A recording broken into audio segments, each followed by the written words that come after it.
think this is a sham. Literally an American president undermining faith in American democracy. The idea that then you got to go wait in line for 2 hours to cast your ballot, that doesn't make any sense. Hi, I'm Igor Volsky. I'm Michelle Jawando. And this is Thinking Cap, a podcast from the Center for American Progress. Well, Michelle, here we are, episode 2 of Thinking Cap. Thank you all for listening, for subscribing, for rating, for commenting. We heard all your feedback. We're like a sponge. That's right. We're taking it all in, and we're going to get better and better every episode. That's Thank right. you for your help in that. This week, we want to start a conversation here on Thinking Cap about the ongoing efforts to suppress voters in states all over this nation. One of the things that we've seen particularly are efforts, whether it's voter ID or it's the elimination of early voting, particularly in communities where you see young people of color, our seniors, and these efforts attack the fundamental core of who we are as a democratic society. This week, we saw the Supreme Court strike a blow to these efforts. First, looking at issues around redistricting and gerrymandering, packing voters, particularly in this instance, black voters, into districts to dilute their voting power. Michelle, this comes just as the president stands up his quote-unquote vote rigging commission, which he claims is what cost him the popular vote. A lot of people we spoke to think that this is a pretense to push more policies that restrict people's right to vote. This week, we talked to Dale Ho. Dale is the director of the Voting Rights Project at the American Civil Liberties Union, also known as the ACLU. We also speak to Jason Kander, who's the former Secretary of State of Missouri and the president of Let America Vote. But Michelle, before we get to our guests, do you remember your first time voting? So I don't remember actually my first time voting, but I have a vivid memory of being about 7 years old and walking into the voting booth with my mom and dad in Queens, New York. And in New York, we're known for our antiquated voting machines and an outdated system. But there's something special about that moment when you pull that lever. And I remember my dad, he made his choices, and then he turned to me and he said, "Okay, baby girl, you're going to pull that lever." And I remember pulling that lever down and then walking out of the voting booth, and I got my little sticker, and I just felt something special about that moment. And it just has stuck with me for the rest of my life. I was going to say you never forget your first time, but apparently you do.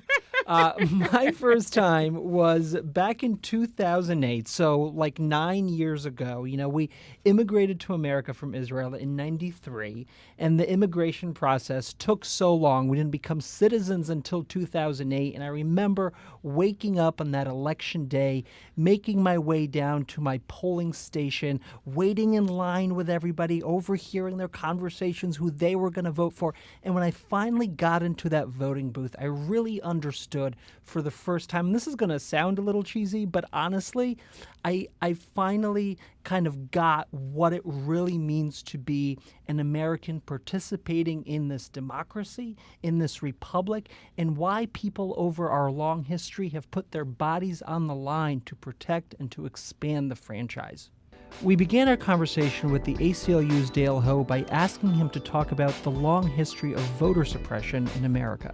People tend to think of the right to vote in very sort of simplistic linear terms. Like at the founding, voting rights were limited to a very small class of people, and it's typically what you're taught is that it's white men who owned property, and slowly over the last 2+ centuries, we've expanded the franchise progressively, and it's been this sort of linear march towards greater progress. And that story is, while true in part, it really misses, I think, the way that voting rights have been contested throughout our country's history. It's been much more complex than a story of simple progress. It's always been one of progress followed by reaction. And the simple story that you're told, only white men who own property, actually is a little oversimplified. Women who met property requirements could vote in New Jersey at the founding. African Americans who also met the property requirements could vote in some states, including in North Carolina, which was a slave state, which is kind of remarkable when you think about that, right? But within a few decades after the founding, that was extinguished. And we saw more restrictions on voting rights. After the Civil War, we saw another great democratic expansion in which voting rights were extended to African American men, and we had tremendous progress, not only in terms of people's access to the franchise, but in the diversity of our state legislatures. You know, people who were property a decade earlier made up half of state legislatures in a number of former Confederate states. We had our first African Americans elected to Congress during this period. But then again, that progress was extinguished within a few decades with poll taxes, literacy tests, felon disenfranchisement laws, and the like. And it took close to another century before the Civil Rights Movement, 1965, the Voting Rights Act passes in the wake of the Selma to Montgomery March, and suddenly again we have this progress, which we had been seeing, I think, over the last few decades in terms of greater access to the franchise. And then all of a sudden, in the last 6 or 7 years, we've seen a new wave of laws that constrict access to both registration and to the ballot box itself. And it just, when you look at this with the long view, it just seems like the latest iteration of that cycle that I've been talking about: expansion followed by reaction and cutbacks on voting rights. So, Dale, as we continue to think through where we've seen governments, our government, state legislators, others, work in tandem, it sometimes feels, to suppress the rights and the ability of certain voters to participate in the franchise. And most notably, you've seen this Trump-Pence commission that emerged last week. And I know your organization has recently launched a series of FOIAs to get underneath what is really the true cause or reason for this commission to come to being. So do you want to share a little bit about what's happening there? I think this is a sham, this commission. This is a president who lost the popular vote by almost 3 million votes, but has said that he actually won the popular vote once you subtract all of the illegal votes, right? This commission is being vice-chaired by the Secretary of State of Kansas, a man named Chris Kobach, who has said that he believes that the president is absolutely right about having won the popular vote, with no facts at all to support that just sort of, bald-faced lie, really. And when you have these people promising that they're going to take a look at elections integrity, right, it's hard to take that seriously. What instead it looks like, rather than a sort of objective, independent inquiry into the state of American elections, is a situation where the fix is in. These are folks who think that there are millions of illegal votes being cast without a shred of evidence. They're going to go in, and I'm pretty sure that they're going to come out with findings that confirm their pre-existing beliefs, and with policy recommendations that make it harder to vote, which Kansas has, already implemented a number of these kinds of laws, and it seems pretty clear that the Secretary of State of that state is going to try to replicate those restrictions on a national level. But we do have evidence from the things they've said and from the things they've written that a lot of what's driving this are racial considerations, and that they are trying to limit the franchise and the voting power of minority populations who don't typically vote for their party. You don't have to look any farther than than 2 cases that the Supreme Court dealt with in the last 10 days or so coming out of North Carolina, right?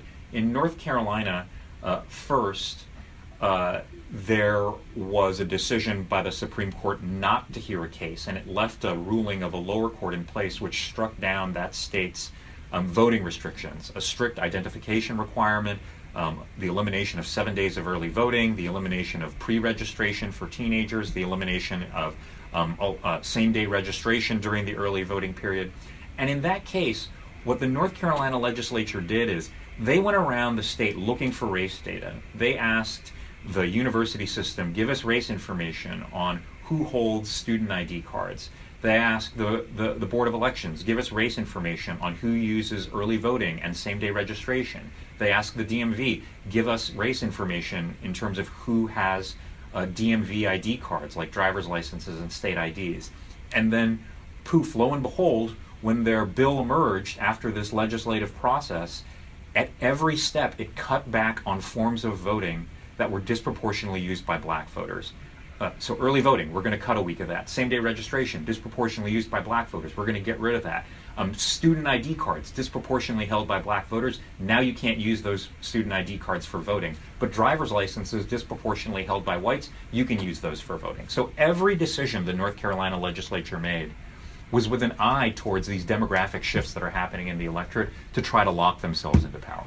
I wanted to start imagining kind of a radical expansion, whether it's, maybe we're not Australia and we're ready for compulsory voting, but, how do we get rid of voter registration, right? Like, that's where I would hope the conversation would start to move.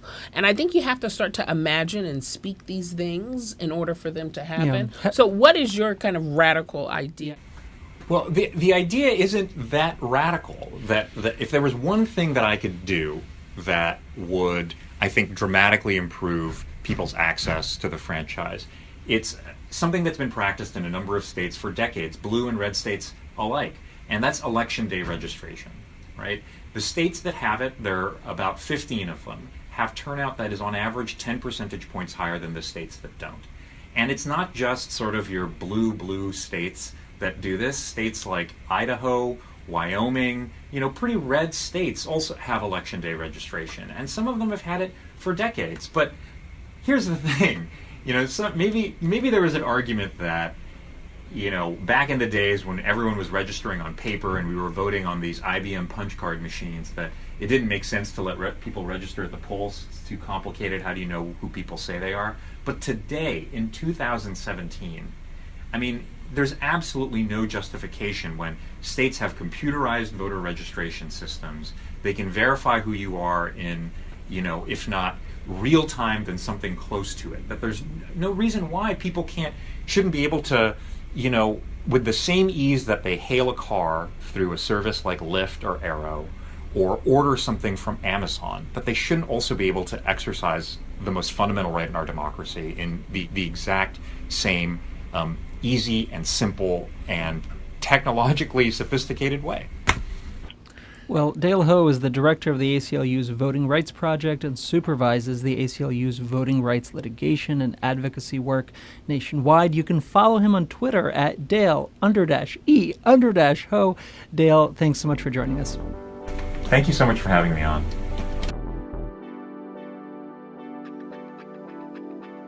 We have to understand what are the tactics that are being used to suppress the rights of voters all across this country. Voter ID, elimination of same-day registration. But also, what are people doing to prevent that from happening? And where's the accountability and the transparency? And that's why it's exciting to talk to Jason Kander. His organization, Let America Vote, is doing just that. When I was Secretary of State of Missouri, which I was until January this year, I was the chief election official of the state. So for 4 years, I was in charge of elections in a state where we had a supermajority Republican legislature that was working very hard to accomplish voter suppression policies. And so I've seen the voter suppression playbook up close and personal. So when President Trump said, at the time President-elect Trump, said that 3 to 5 million illegal voters had voted in the election, a lot of people, understandably, only heard a deeply insecure person telling a lie to cover for the fact that they'd lost the popular vote by about that amount. And I think that that is correct, but what I also heard was somebody putting forward sort of the first step in the voter suppression playbook, which is get out into the ether the belief that there's widespread fraud so that you can then successfully push policies that make it a lot harder for people to vote. We asked Jason to lay out a proactive, progressive agenda for expanding the franchise. What does a progressive vision for expanding voting rights look like? There's places around the country where there's some great innovations happening. Oregon is doing some great stuff when it comes to elections. And to me, it's basically three things. Running elections is one, making sure that only eligible voters vote, and two, making sure that every eligible voter has the opportunity to vote. And then three is making sure that people meet as much convenience as possible at the polls. I mean, we understandably have come to a point where we have a certain degree of what I would refer to as a customer service expectation in our daily interactions. Like, we live in a world where I can get out my smartphone here and I can tell my phone, on my phone, I can tell my TV at home that I want to watch the Royals game tomorrow when I get home to Kansas City. I could say, record the game tonight, right? Where is the next horizon? Are we going to see more in our state capitals of proactive voter registration or voter engagement methods? Are we going to continue to see, what do you see if you have your crystal ball and says, Jason Kander, this is what's going to happen next? Yeah, and also, how can our listeners plug into that? Thank you. It's a great question. How can they plug into you? So let me talk about what Let America Vote is doing and what we're going to do. As just a sidebar, I've been very pleasantly surprised at how the base of the movement, the core of the movement, doesn't need this explained to them. People from the moment we launched, people absolutely understand why this matters and what it is we're trying to do. So what we're doing is we are introducing political consequences into the equation when it comes to voter suppression. If you are any state legislator of any party or a member of Congress or whatever around this country, and you decide to take a position that is anti-labor or anti-choice, you know that in your next election there may be a political consequence for that decision, and a lot of these folks then sometimes will make a decision based on that, right? Or at least it will color their decision. If you want to make it harder for folks to vote, up until we launched Let America Vote, there really was no political consequence for that at all. That's what we're changing. So, for instance, in Georgia, where the Secretary of State there and the local election authorities, they closed down a bunch of early voting locations. So you can put all this energy into it, but then they're literally making it harder for folks to vote. So what we did, and nobody's really bothered to do this before, is we ran some ads, put a lot of pressure, had a lot of people call the local election authorities, and we got an early voting location opened for the runoff that wasn't going to be open. It turned out to be one of the largest turnout locations. No one's really done that sort of thing before. What usually happens is folks wait, and when that's all over, maybe you go to court. Well, we don't think that can be the only option anymore. So you were the first millennial elected statewide? I was elected Secretary of State in Missouri in 2012, and I was not aware of the distinction. Is that why you ran to be the first? Yes, it was my lifelong dream. In fact, I think I learned the term millennial right around the time that I found out I was the first millennial to be elected statewide. No special powers came with that distinction. Okay, my parents thought it was very cool. Okay. The reason I ask is that we often hear right now, particularly like, how do we get young people running for office and elected office? But you just kind of jump right in there. Yeah. Well, I mean, for me, a lot of it had to do with my experience in the military. I'd grown up comfortably, and therefore had not really ever had the experience of being on the receiving end of a decision made by a politician that had negatively affected my life. And then when I was in Afghanistan, and having an experience similar to a lot of people, realizing, decisions that were made in Washington resulted in me being in this vehicle without armor and us not having helicopters to do a mission where we needed it. So we had to go over the road, which is more dangerous. Just stuff like that piled up. And I had been thinking about running for office anyway, but that really cemented for me sort of my way of looking at politics, which is the stakes are real. Well, Jason, we can't let you go without first talking about your amazing Twitter feed. Thanks. Or your awfully cute son. It's made from all natural ingredients. I appreciate it. Thank you. Yeah. Your son and your Twitter feed. I guess that sounds a little funny when I was answering his compliment. Okay. But you're right. My son is pretty amazing. And all natural. So. I mean, if you put your son on the Twitter feed, it will just Twitter will crash. Kim Kardashian. I know, pretty much. Much. Well, thanks so much, Jason. Thank you very much. Thanks for coming on Thinking Thinking Cap. We'll have to have you back. Would like that. Thank you. Great interview with Jason, Michelle. Great interview. I think it really, for me, underlined the importance of taking all of the energy that surrounds the resistance, all of the anger people feel about Trump, and translating that into actual political power. And I also think there's a reminder in the work that he's doing that he saw a space that there was no accountability for people who were trying to oppress the votes and the political power of people, and there was no accountability for that, and said, this is how I can contribute. And so it could be an area where there are a lot of other people engaged, but you think about what you can add to it, and I guarantee you it makes a difference. Yeah. Thinking Cap is produced by Sally Tucker. Music by Kyle Epstein and Jacob Buchanan. Graphics by Matt Ingram. For more, find us at Apple Podcasts, SoundCloud, and at AmericanProgress.org, or wherever you want.